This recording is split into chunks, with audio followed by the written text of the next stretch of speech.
Hello and welcome to my channel. My name is Caitlin and today I'm going to be talking about my year-long handstand challenge.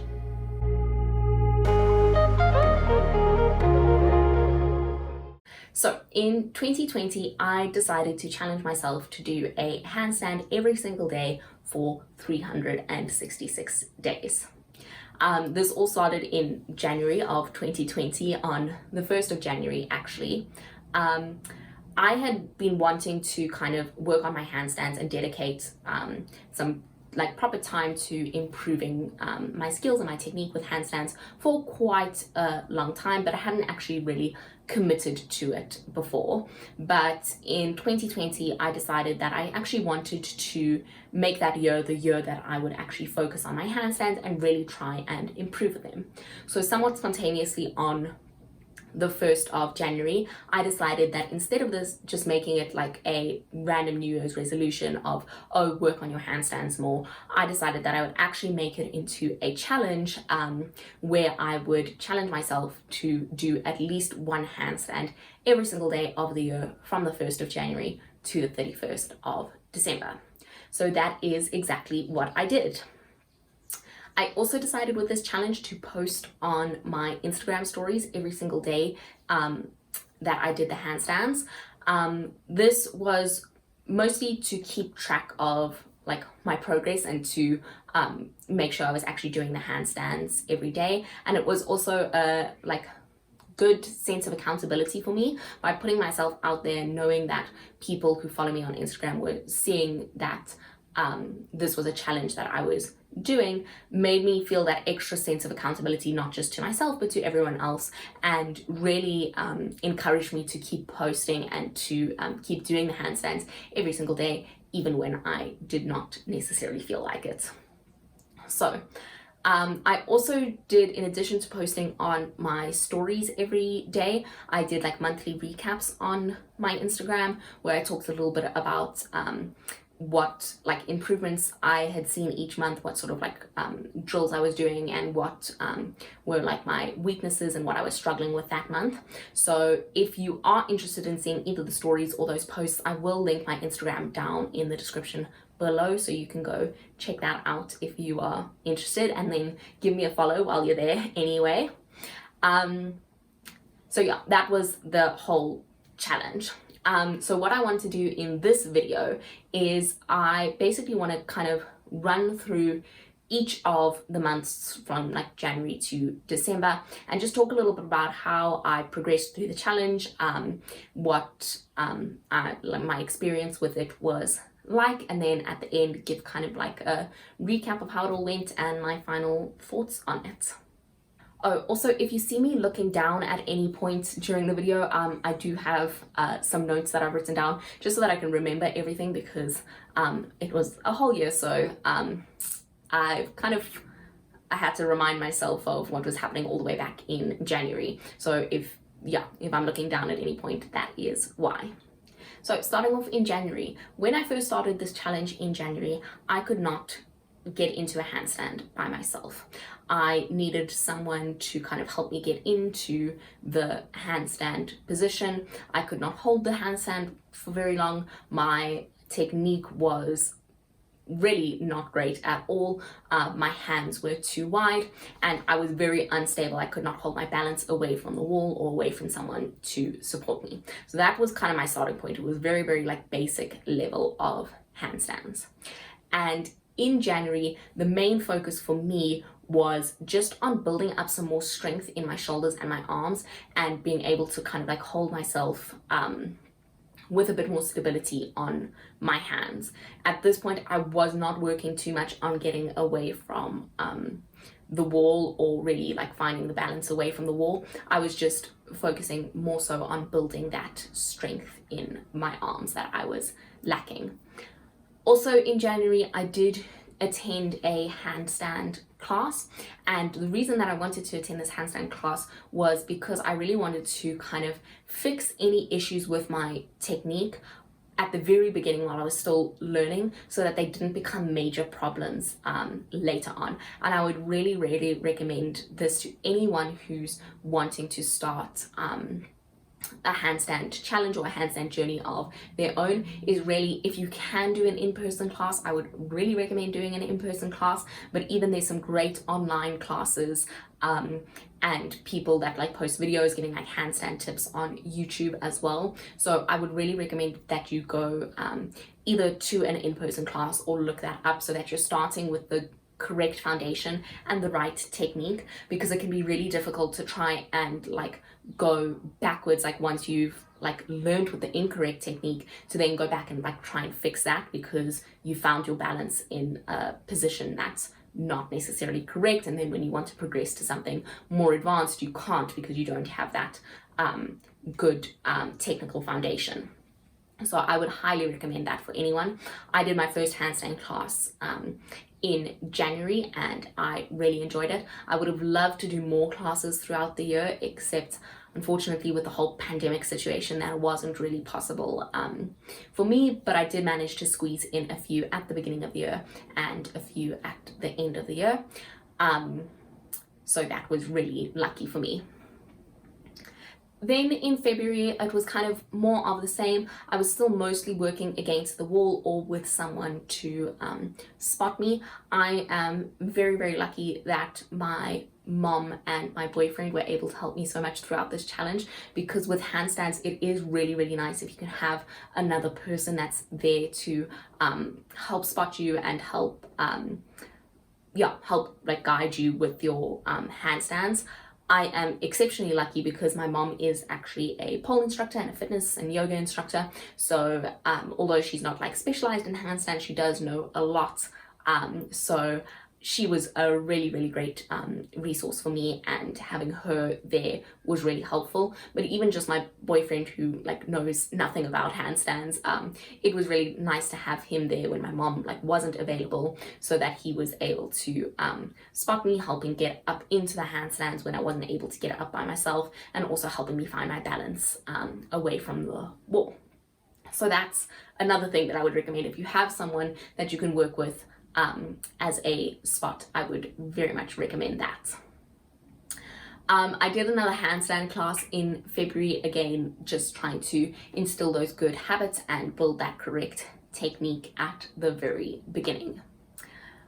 Then in March came the lockdown, and with the lockdown it was actually obviously it was not great for like many people, and there were a lot of downsides to the lockdown. I'm not trying to like downplay that in any way, but one of the good things for me personally about the lockdown, especially those first like few weeks, was that it gave me some more time to work on my handstands. Handstands are really nice because they're something that you can work on like anywhere, like literally just need a piece of floor and you can practice handstands. You don't need any apparatus, you don't need any equipment or anything like that. It's just you and your body and the floor. So I was really lucky that I got to have that little bit of extra time to work on my handstands. So obviously in January and February I was still doing the handstands every single day, but I wasn't dedicating as much time to them each day. But by March, with the lockdown, I was spending a good like 15 minutes to half an hour every single day on almost every single day on my handstands. So that was a positive for me. March was also kind of the month that I started moving away from the wall a little bit and trying to just experiment with finding my balance away from the wall and seeing if I could find my balance without something behind me. By this point, I felt like I had built up, like through working on like drills in January and February, I built up like the necessary strength that I needed, and I built up a little bit more confidence as well. So I had that confidence to start working a little bit more away from the wall. My balance was not great still in March. I could hold for maybe like a millisecond, but I was at least managing to kind of like kick up into a handstand away from the wall and hold my balance for that fraction of a second. However, one of my biggest like fears and one of my biggest sticking points from March, and this kind of continued throughout the year, was the fear of falling over backwards. So although there would be some handstands where I could kind of catch and stack my hips over my head and find that moment, that fraction of balance, I was quite prone to under kicking my legs and not kicking up high enough to actually stack my hips and my feet over my hands, because I was worried that without something behind me, I was just going to topple over backwards. So that was a huge fear for me, like I said, throughout the challenge, and I really had to work on overcoming that. By April, my progress kind of slowed down a bit. March was like a month of quite major progress because I was dedicating that bit more time to the handstands, and although in April I was still dedicating quite a lot of time to the handstands every day, I'd kind of reached that like natural plateau where I built the strength, and now it was really those more like finer refining details that I need to work on that come a little bit more slowly.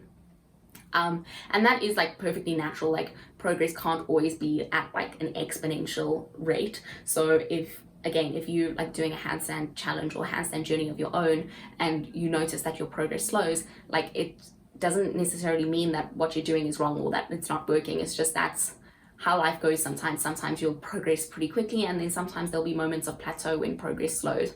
And that was something that I kind of needed to remind myself as well, that even the most like minuscule amounts of progress each day adds up to a lot of progress in the big picture. So I knew I'm dedicating an entire year basically of my life to improving my handstands. So even if in the moment it doesn't feel like I'm making a lot of progress, it's still going to add up to something at the end, and it really did. So I'm glad that I stuck with it even when the progress kind of slowed down a bit.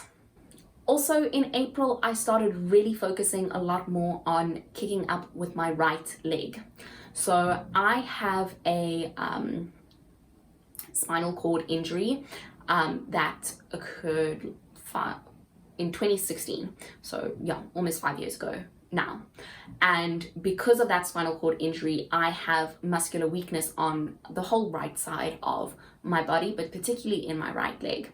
So working on kicking up into a handstand, my left leg has always been a lot stronger. Kicking up with the left leg has always been a lot stronger than the right leg. So in April, I was noticing that imbalance, and I was noticing that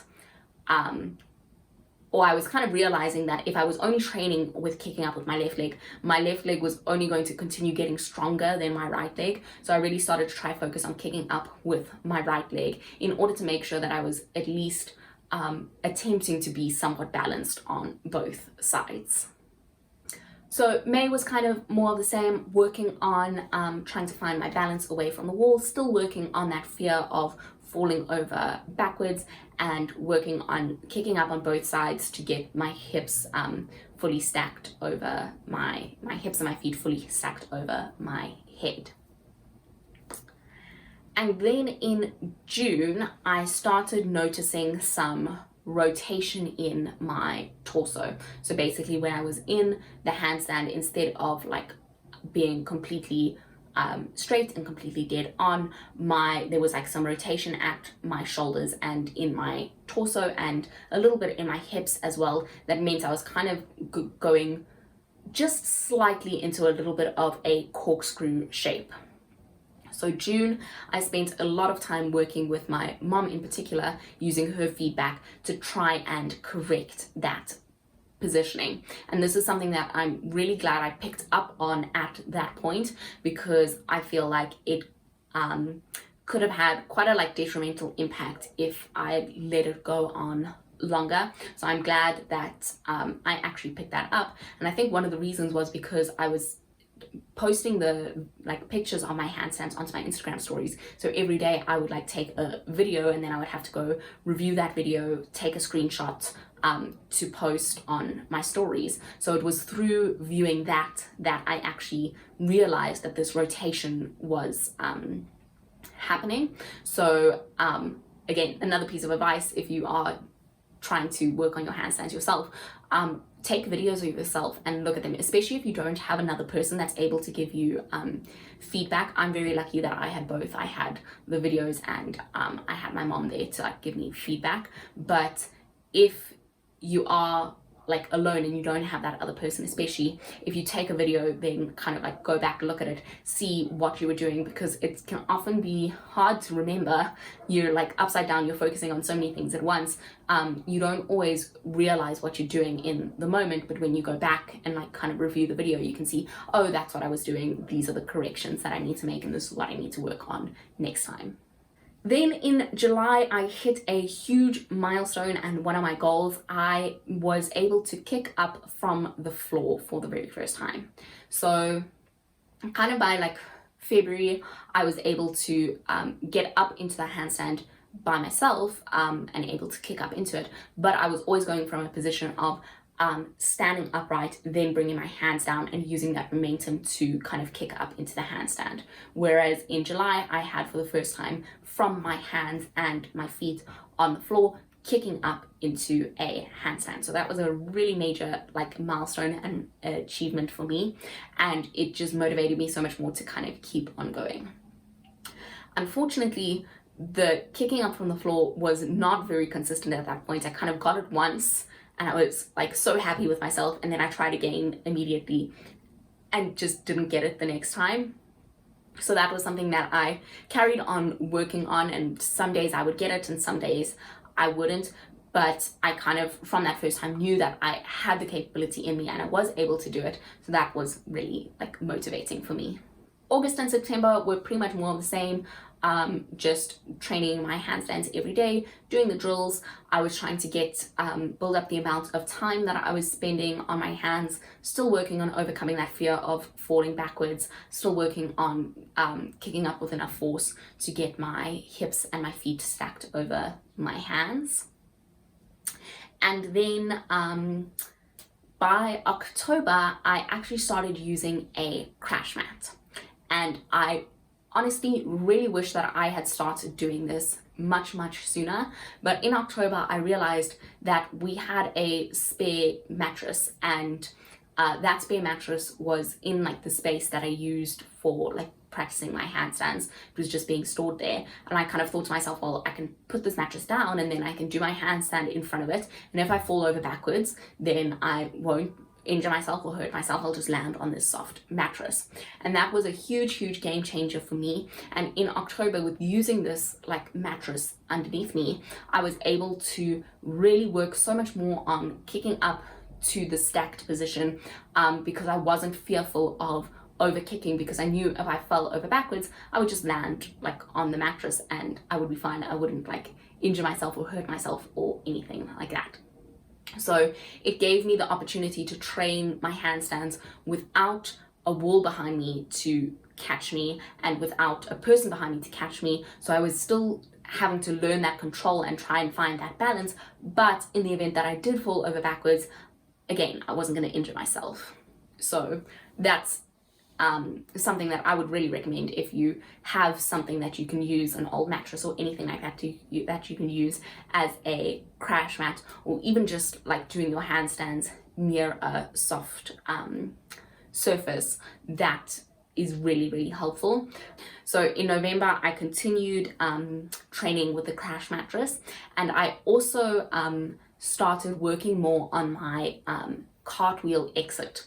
So this is something that they would teach you in any like handstand class or tutorial, is that when you're in a handstand, you don't really want to be falling over backwards, because you can injure yourself quite badly that way. So what you're supposed to do is, if you feel yourself falling over backwards, you're supposed to walk one of your hands forward and then like cartwheel your legs out, so kind of go from the handstand into a cartwheel, so you can land more so on your feet rather than landing on your back. And this is something that I have never been very good at, but in November I kind of realized that I really needed to work on it more if I really wanted to improve my handstands, and if I wanted to move away from using the mattress behind me at some point, which I really did, because I was never going to have the confidence of like being able to hold myself in a handstand if I had this fear that I'm gonna like injure myself by falling over backwards. So in November, I really started working on that cartwheel exit a lot more, and this is also something that I wish I'd started way sooner. If I could go back and like do my year over again, I would have started working on that cartwheel exit as like the first thing that I did in January. And then finally we arrive at December, my last month of handstands. I really wanted to try push myself to really improve as much as I could in that last month. So I did a couple of private handstand lessons with a handstand coach. This again was to really push myself and make sure I was improving as much as I could in December. I had quite a bit more free time in December as well because like of holidays and everything, so that was really helpful as well. And then I also just wanted to make sure, because I hadn't been able to keep up with like the handstand classes consistently throughout the year because of the pandemic, I wanted to make sure that I hadn't really picked up any bad habits, and I wanted to be able to kind of go to these private lessons and have the coach look at my handstands and be able to kind of help me fix any bad technique or bad habits that I might have picked up along my way along the year of handstands. So that was really, really helpful. And by the end of December, my final day of handstanding on the 31st of December, I could kick up into a handstand by myself and I could hold the balance for a few seconds, which is exactly the kind of progress that I had hoped to see when I set out for this challenge. Those were like two of the main things that I wanted to be able to do, was kick up by myself and to be able to hold the balance away from the wall or away from someone else. So I still do have some more goals that I am working on with the handstands, and I will continue to work on the handstands this year. It won't stop at that challenge, but I'm not doing a daily challenge anymore, not doing handstands every single day in 2021. I felt I needed to give myself a little bit of a break, but I am excited for this new year fresh start to kind of see how much more I can improve with my handstands. Overall, I am just really, really glad that I did this challenge. I'm really proud of myself for the amount of like dedication that I put into actually doing the handstands every single day, and not just doing one handstand every day, which was what my like initial goal and my initial challenge was, but most days I actually spent like a good 15 minutes to half an hour training drills, working on my handstands, working on my technique, building up strength in order to do these handstands. So I'm really proud of like the commitment that I put into it, and I think the results kind of show the dedication that I put into it. I'm also really, really grateful that I actually decided to do this challenge this year, and the one like really unexpected benefit from this challenge was that it kind of got me up and it got me moving every single day. So I kind of knew with doing these handstands, even if I just didn't really have the time for a full like handstand training session or wasn't really in the mood, I at least knew that I had to kind of like at least warm up my wrists a little bit and warm up my shoulders a little bit so as to not get injured. And then it usually took me like a few tries to kind of get the handstand that I wanted for the photo to post on Instagram. So even on my kind of like worst days where I was really not feeling motivated, really didn't feel like moving, wasn't like in the mood, it at least got me up and moving for, I would say, at least like 5 to 10 minutes every single day. And I think that was really beneficial for me, especially this year with the pandemic and with the lockdown. I found with a lot of my other training, because I am like quite an active person in general, like I do a lot of other like fitness and other training and pole dancing, but I was really demotivated with that other training over the lockdown. So having this kind of handstand challenge to kind of keep me focused and keep me grounded and moving throughout the year was really beneficial, especially during those like certain points of the year where I was really like so unmotivated and uninspired with my other training. And I definitely think that it had a positive impact on like my physical health and my mental health as well this year. So I'm really, really glad for that, and I'm really glad that I did something like this in 2020. So that is pretty much my handstand challenge, my handstand journey for the year 2020. Like I said, I'm going to continue working on my handstands in 2021. There are definitely still like more goals that I want to achieve. I don't know if I'll achieve them this year, but I at least want to work on them this year, and I'm sure I will achieve them at some point. So that is exciting for the future. One thing though is I feel like, because it's January 2021 now when I'm filming this, and so I haven't been doing my like daily handstands this month, and I feel like a little bit like it became such a part of my life, like so ingrained into my life. I feel like a little bit like something's like missing when I don't do my handstand every day. It's like a little bit weird. I definitely did need a break though, so I'm glad I didn't like carry on with the daily challenge into this year. But I am kind of thinking that I do want to like do like a new daily challenge at some point. I'm thinking of maybe doing like a flexibility or like maybe even a middle splits challenge in February, because February is a really nice month this year because it's like starts on a Monday and ends on a Sunday, exactly 4 weeks. So I think that would be like the perfect time to do some sort of daily challenge. So yeah, thinking of some sort of flexibility or middle splits challenge for them.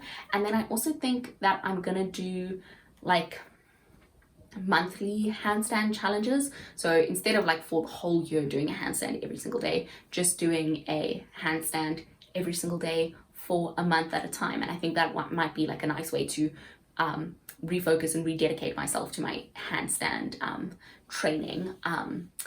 So I'm looking forward to that this year. But overall, I would really recommend doing a handstand challenge to anyone that's watching. I found it like so useful, not just for improving my handstand, but in so many aspects of my life. Like it was really, really great. And even if you're not working on handstands, like any other like daily challenge that you can set yourself to, it's a nice like thing to kind of like put your mind to and achieve, and you feel such like a sense of satisfaction at the end of the year when you know like, oh, wow, I did this thing every single day for a year. So yeah, I would really recommend it. And thank you so much everyone for watching. If you watched all the way to the end, I know this is probably going to be a little bit of a long video. I had a whole year to fit into one video, but again, thank you so much for watching. If you did watch all the way to the end, please consider liking and subscribing to my channel if you did like this video and if you want to see more from me in the future. But for now, goodbye.